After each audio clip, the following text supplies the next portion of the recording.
معانا معنا أستاذ وائل عباس للتعليق حول قرار السيد وزير التموين.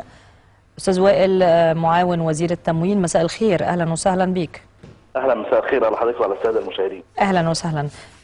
يمكن الناس اتفاجأت النهارده بالقرار، الإقالة مش لشخص، لا لأكثر من شخص في كذا مكان، فده بيدينا انطباعات، أتمنى أن هي تكون انطباعات إيجابية جدا جدا. بس أنا عايزة برضو يعني تعليق منك باعتبار أنك يعني مفوض بشكل رسمي للحديث عن وزارة التموين. تمام، هو طبعا دي رؤية متخذ القرار في هذا الوقت، واحنا طبعا السادة الأفاضل اللي حضرتك أشرت بالحديث حولهم، دول طبعا اشتغلوا في الوزارة الفترة الماضية، وهم أدوا ما عليهم من دور طبعا تجاه خدمة بلدهم، لكن عايزين بس نشير أكثر من مرة اللي احنا بنقول إن الناس دي خدمت في مكانها، لكن لم تشير إليهم أي تهم فساد من في السابق حتى هذه اللحظة، واللي احنا بنأكد عليه بنقول ان ده امر متروك لجهات التحقيق الاساسيه. طيب ممكن اعرف منك يا استاذ وائل اسباب الاقاله طالما انه ما فيش فساد؟